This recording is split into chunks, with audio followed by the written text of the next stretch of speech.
Hello students, Gita coaching की इस YouTube channel में आपका स्वागत है। आज हम पढ़ेंगे छत्तीसगढ़ के बजट। छत्तीसगढ़ की बजट 2019-20। बहुत सारे स्टूडेंट कमेंट्स कर रहे थे, रिक्वेस्ट कर रहे थे कि छत्तीसगढ़ की बजट संबंधी वीडियो शेयर कीजिए, तो आज मैं बनाया हूं छत्तीसगढ़ का बजट संबंधी वीडियो।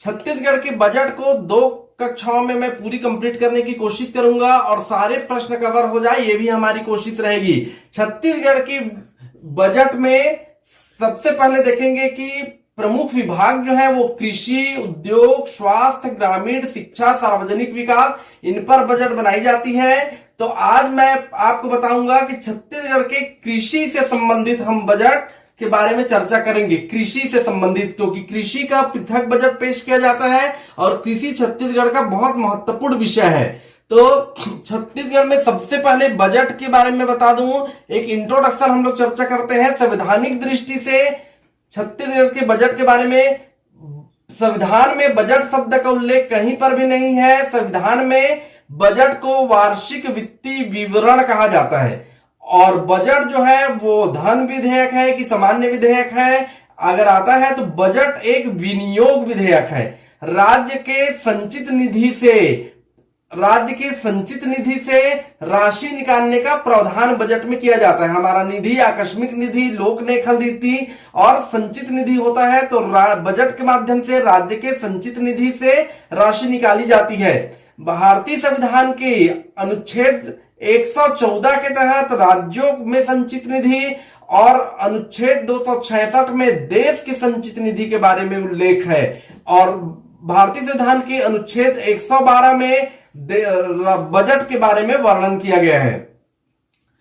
बजट को एक सरसरी तौर पर देखते हैं कि याद करने योग्य डाटा कौन कौन से हैं। छत्तीसगढ़ की कुल बजट है हमारा 95,899 करोड़, जो कि 9.2% की वृद्धि है। कुल आय अगर हम देखें इस वर्ष की कुल आय तो 91,542 करोड़ रुपए एवं कुल व्यय 90,910 करोड़। कुल व्यय को हम शुद्ध बजट कहते हैं।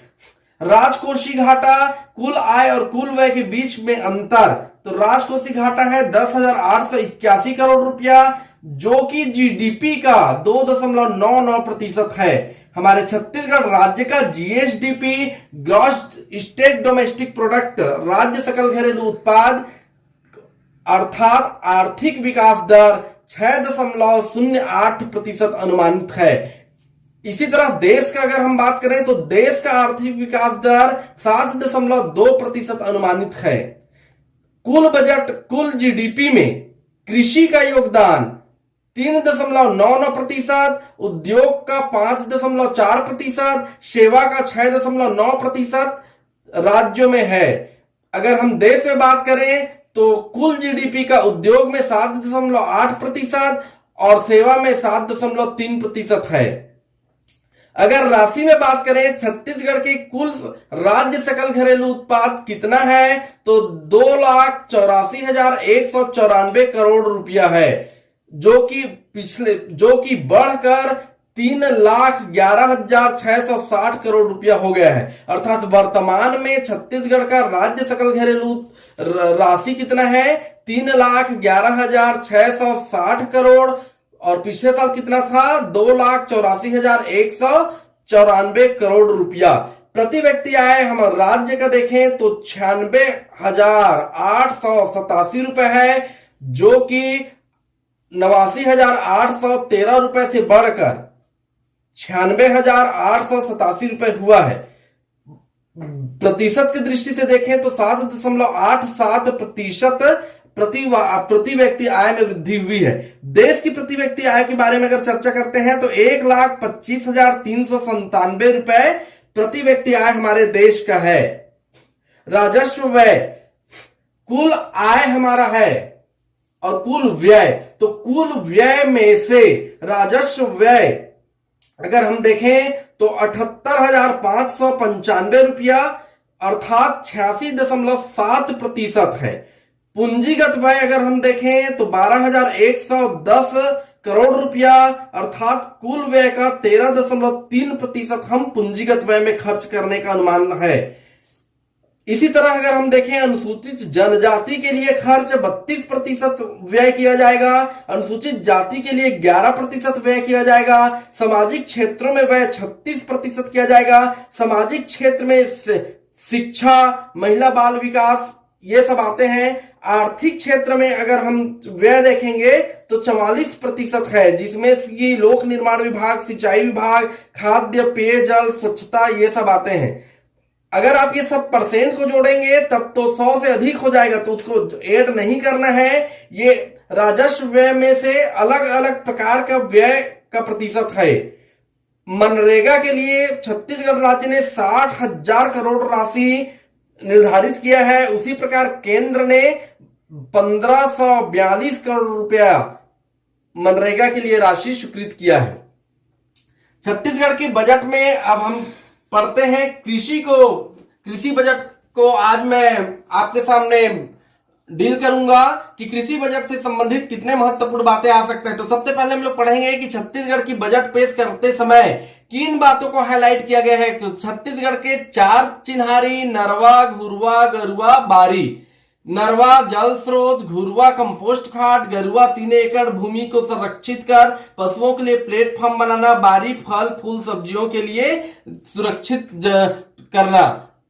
हमारा बजट कब पारित पेश हुआ है? 3 मार्च 2020 को पेश हुआ है। छत्तीसगढ़ का यह 19वां बजट है। बजट पेश करने वाले माननीय भूपेश बघेल मुख्यमंत्री छत्तीसगढ़ हैं। यही हमारे वित्त मंत्री भी हैं। इस बजट का ध्येय वाक्य रहा है बहुजन हिताय बहुजन सुखाय। कृषि बजट में सबसे पहले देखेंगे कि हमारे छत्तीसगढ़ सरकार का कृषि विभाग का नाम बदलकर कृषि कल्याण एवं किसान विकास प्रौद्योगिकी विभाग कर दिया गया है। कृषि में कुल प्रावधान कितना किया गया है? 21,597 करोड़, जो गत वर्ष से 1.5 गुना है। बहुत इंपॉर्टेंट है। कृषि पर गत वर्ष से 1.5 गुना अधिक राशि का प्रावधान किया गया है।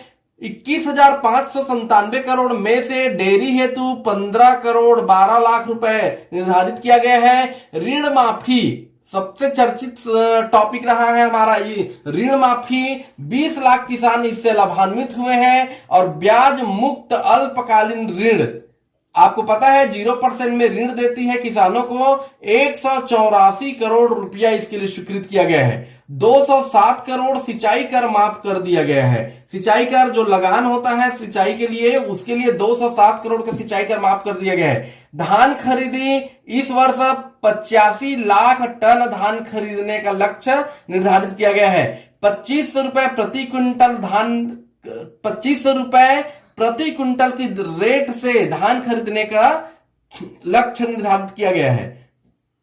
कि आपको पता है कि केंद्र सरकार 1815 रुपए के दर पर राशि उपलब्ध कराई है। शेष अंतर की राशि को राज्य सरकार राजीव गांधी किसान न्याय योजना के तहत अंतर की राशि को 2 किस्तों में भुगतान करेगी। इसके लिए 5100 करोड़ रुपया का प्रावधान रखा गया है। प्रधानमंत्री फसल बीमा हेतु 316 करोड़ रुपया का प्रावधान है। शाकंभरी योजना, यह एक शाकंभरी योजना है, इंपॉर्टेंट है कि खेतों में सिंचाई हेतु पंप के लिए शाकंभरी योजना संचालित होता है। 10 करोड़ रुपया और सिंचाई योजनाओं के लिए 2,995 करोड़ रुपया निर्धारित किया गया है। धान की तरह ही मक्का खरीदी का भी इस बार योजना है। मक्का खरीदी हमारे छत्तीसगढ़ राज्य के 26 जिलों में 257 उपार्जन केंद्रों के माध्यम से 1700 प्रति क्विंटल की दर पर मक्का खरीदने का निर्धारित किया गया है। ये वन उपज को खरीदने का भी हमारे छत्तीसगढ़ सरकार ने लक्ष्य निर्धारित किया है। पहले हमारे छत्तीसगढ़ में 15 वन उपज को समर्थन मूल्य पर खरीदा जाना था। अब वर्तमान में 22 वन उपज को समर्थन मूल्य पर खरीदने का लक्ष्य निर्धारित किया गया है। तेंदुपत्ता के लिए 2500 रुपए मानक बोरा से बढ़ाकर 4000 रुपया प्रति मानक बोरा लेने का लक्ष्य निर्धारित किया गया है। धान की तरह ही सोयाबीन और गन्ना पर भी बोनस देने की बात कही गई है। कृषि संबंधित महत्वपूर्ण स्थापना पर अगर हम चर्चा करें तो देखेंगे कि खाद्य प्रौद्योगिकी संस्थान की स्थापना इंदिरा गांधी कृषि महाविद्यालय रायपुर में की जा रही है एवं कृषि महाविद्यालय मुर्रा, दुर्ग, साजा, बेमेतरा और लोरमी, मुंगेली में किया जाना है। युवाओं को डेयरी के क्षेत्र में प्रोत्साहन के लिए डेयरी डिप्लोमा कोर्स तखतपुर और बेमेतरा में संचालित किया जाना निर्धारित है। मत्स्य पालन को बढ़ावा देने के लिए और मत्स्य पालन में टेक्नोलॉजी के साथ बढ़ोतरी करने के लिए fishery polytechnic college Rajpur Dhamdha में स्थापना करने का इस बजट में प्रावधान है। उद्यानिकी महाविद्यालय हार्टिकल्चर कॉलेज हमारे छत्तीसगढ़ में बेमेतरा, जसपुर, धमतरी और बालोद में स्थापना करने का बजट में प्रावधान है। बेमेतरा में 5वां शक्कर कारखाना, पहले से हमारे छत्तीसगढ़ में 4 शक्कर कारखाना है, बेमेतरा में 5वां शक्कर कारखाना इस बजट में खोलने का प्रावधान है।